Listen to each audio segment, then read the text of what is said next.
Hello student, JEE mains 2026 का question है। The number of solution of tan inverse 4x plus tan inverse 6x equal to pi by 6। इसकी value पूछ रहा है कि number of solution कितने होंगे, दैट इज इसके कितने सॉल्यूशन आएंगे। और जहां पे नोट करने वाली बात यह है कि जो x की वैल्यू है वो -1/2√6 और -1/2√6 के बीच में है। तो ऑप्शन क्या है इसके? 3, 0, 1, 2। तो देखते हैं, इसको सोल्व करते हैं। इसको तो सोल्व करिएगा। इसको हमारे पास tan inverse 4x plus tan inverse 6x is equal to pi by 6 है। Pi by 6 that is 30 degree. ठीक है। अब यहाँ पे हम लोग tan inverse a plus tan inverse b का फॉर्मूला यूज करेंगे। तो tan inverse 4x plus 6x divide by 1 plus 1 minus 4x into 6x। tan inverse ये फॉर्मूला होता है tan inverse a plus tan inverse b is equal to tan inverse a plus b divide by a b। ये हमारे पास formula होगा। इस फॉर्मूले को मैंने यूज किया यहाँ पे।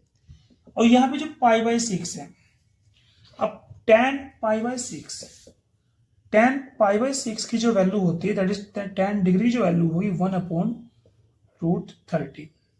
ठीक है।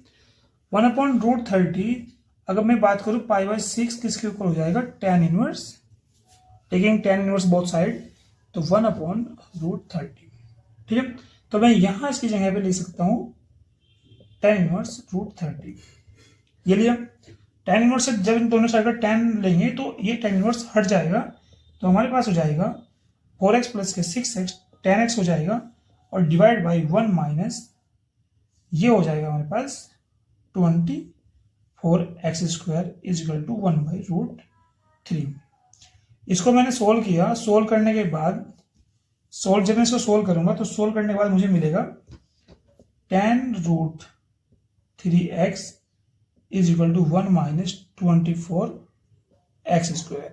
ठीक है। अब इसको मैं थोड़ा सिंप्लीफाई करना चाहूंगा। तो मैं इसको जब इसको इधर लूंगा तो 24x² प्लस tan√3x, और इसको इधर लेंगे माइनस को भी, तो दैट इज 0।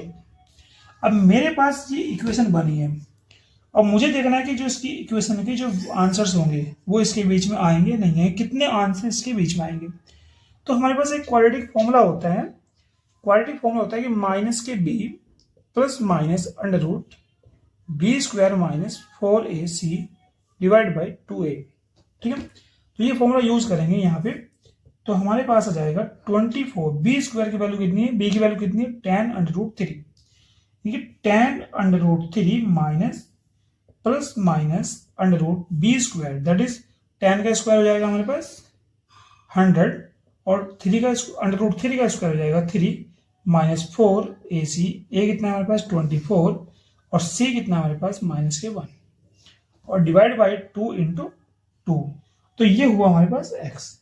यानी कि इसको मैं अगर थोड़ा सा और सिंप्लीफाई करूं तो माइनस के tan√3 प्लस माइनस ये हो जाएगा हमारे पास 300 प्लस ये हो जाएगा हमारे पास 96 डिवाइड बाई ये है हमारे पास a की वैल्यू 24 है 48। ठीक है। अब इसको आगे बढ़ाते हैं।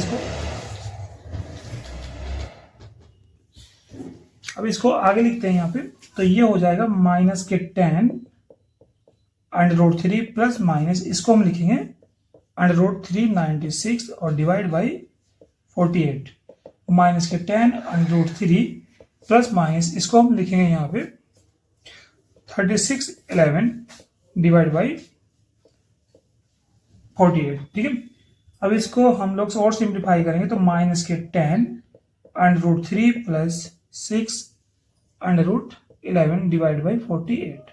2 कॉमन लीजिएगा, कैंसिल कीजिएगा, तो माइनस के 5√3 प्लस, ठीक है, 3 प्लस माइनस √11 डिवाइड बाई 24। 2 से 2 कॉमन लेके इसको हम कैंसिल कर देंगे तो यहाँ बचेगा 24। अब यहाँ पे मैं देख रहा हूँ 2 रूट बचे हमारे पास। प्लस और माइनस, एक रूट तो हमारे पास क्या है -√3 -3√11/24। दूसरा रूट हमारे पास है -5√3 प्लस √3√11/24। अब ये देखना है कि इन दोनों रूट में से दोनों में से कौन सा इनके बीच में आ रहा है, इसके और इसके बीच में आ रहा है। तो नोट करने वाली बात देखो क्या है, अब यहां पे हमारे पास है, ये देखो यहाँ पे भाई, यहाँ पे क्या है 5√3 -3, देखो यहाँ पे 11 है। अब 11 के अंदर हमारा क्या है कि अगर 11 की जगह 9 होगा तो इसकी जो स्क्वायर रूट वैल्यू होगी वो 3 होगी। तो यहाँ पे अगर माना कि सपोज दैट ये 9 है तो स्क्वायर रूट वैल्यू कितनी हो जाएगी 3 हो जाएगी। तो 9 तो 3 माइनस के 5 ये है, तो ये कितना इतना ज्यादा हो जाएगा कि ये इसकी रेंज से बाहर हो जाएगा, ये माइनस वाला। तो ये तो हो गया माइनस से बाहर। अब बात आती है इसकी, -5√3, ठीक है, प्लस 3√11। √11 को अगर मैं बात करूं कि यहाँ एक ज्यादा इसके राउंडिंग वैल्यू लूं, राउंडिंग स्क्वायर रूट लूं, तो यहाँ पे आएगा 9, तो 9 का हो जाएगा 3, ठीक है। तो 3 हो जाएगा, और 9 में से आप कितना माइनस करोगे, आप माइनस के 5 पॉइंट आपका ये हो जाएगा, इसका 3 है, 3 के आप वैल्यू हो जाएगी। अगर यहाँ पे 4 होगा तब जाके आपका 10 आएगा, ठीक है, तब जाके 10 आएगा। तो इससे तो बैटरी की मतलब इसका आ जाएगा 1 पॉइंट समथिंग वैल्यू होती है, 1.69 वैल्यू होती है। तो यहाँ पे हो जाएगा हमारे पास 9 से कम रहेगा, ठीक है। 9 से जब कम रहेगा तो हमारे पास 1/24 वैल्यूज आएगी यहाँ पे, ठीक है। 1/4 जब इसको माइनस करेंगे तो 1/24 वैल्यू आएगी। जो 1/24 है, ठीक है, 1/24 ये 1/√2√6 से पहले रहेगी, ठीक है। और इससे ज्यादा है क्योंकि पॉजिटिव है, ये माइनस का है, ये पॉजिटिव है, तो ये पॉजिटिव तो ज्यादा रहेगा ही, ठीक है। और इससे कम हो जाएगी क्योंकि यहाँ पे नीचे देखो 24 और यहाँ पे कितना बनेगा आपका, ये अराउंड 4 ये बनेगा आपका, ये बन रहा है आपका, इसकी वैल्यू हो जाएगी आपकी अराउंड 5 के आसपास, 1/5, ठीक है। तो ये रहेगा इससे कम, क्योंकि ज्यादा DR इसका ज्यादा है, इसका कम है, तो इसे छोटा रहेगा। तो इसका कहना है मतलब ये कि एक तो वैल्यू बाहर आ गई, एक इसके अंदर आ रही है, इसे इंटरवल के अंदर आ रही है। तो इसका जो टोटल नंबर ऑफ सॉल्यूशन है, नंबर ऑफ सॉल्यूशन जो है वो होंगे 1। तो इसका आंसर आपका होगा सी। ये अभी लेटेस्ट एग्जाम जो हुआ जेईई मेंस के 2026 के एग्जाम में आया, लेटेस्ट एग्जाम में, ठीक है। Okay, thank you so much.